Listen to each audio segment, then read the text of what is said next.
තරුණ ජීවිතයක් බේරා ගැනීම උදෙසා කෑගල්ල දිස්ත්‍රික්කයේ රුවන්වැල්ල ආසනයේ දකුණු අමිතිරිගල වැනි තා දුෂ්කර ගමක තිරෝදර කියාවෙන් ජීවන උපාය කරගත් ටී.ජී.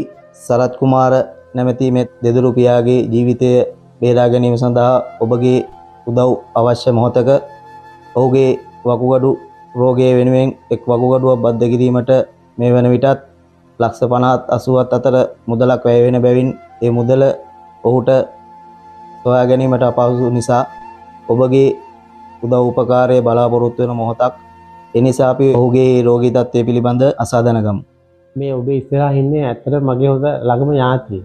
ඔහුගේ වකුගඩු මේ වන විට 80%ක් පමණ අක්‍රිය වෙලා කියලා ශ්‍රී ජයවර්ධනපුර රෝහලේ විශේෂඥ වෛද්‍ය හර්ෂිත පෙරේරා අපට කියලා තියෙනවා. මේ වෙන විට අපි ඉතා ඉක්මනින්ම මොහුට O පොසිටිව් වර්ගයේ හෝ නෙගටිව් වර්ගයේ වකුගඩුවක් ඉතා ඉක්මනින් බද්ධ කරන්න ඕන කියලා අපේ විශේෂඥ වෛද්‍යවරින් උපදෙස් ලබා දීලා තිබෙනවා.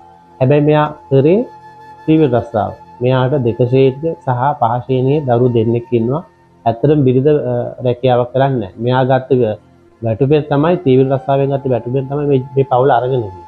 හැබැයි දැන් හැම ආර්ථිකයක්ම බිඳ වැහැලා. අපිට විශේෂයෙන්ම අවශ්‍ය වෙලා තියෙන මෙයාගේ ජීවිතය ගොඩ ගන්න. ඒකට අපිට වකුගඩුවක් බද්ධ කරන්න අනිවාර්යයෙන්ම සිද්ධ වෙනවා. හැබැයි මේකට ලොකු මුදලක් වැය වෙන බව විශේෂඥ වෛද්‍ය මතය වෙලා තියෙනවා. ඒ ලක්ෂ 50 ඉඳන් ලක්ෂ 80 වෙනකම්. අපි මේ වෙන පෙත් මෙයාගේ ජීවිතය බේර ගන්න ගොඩාක් මහන්සි වෙනවා. හැබැයි මම ඕගොල්ලන් ආදරෙන් ඉල්ලා සිටිනවා ඔබට පුළුවන් නම් අපට පරිත්‍යාගයක් එහෙම නැත්නම් වකුගඩුවක් ලබා දෙන්න පුළුවන් නම් විශේෂයෙන් ස්තුතිවන්ත වෙනවා. ඔබ අපිට පරිත්‍යාගයක් කරනවා නම් ගෝණගල්දිටිය මහජන බැංකුවේ ශාඛාව වෙත ඔබට අපිට පරිත්‍යාග ලබා දෙන්න පුළුවන්.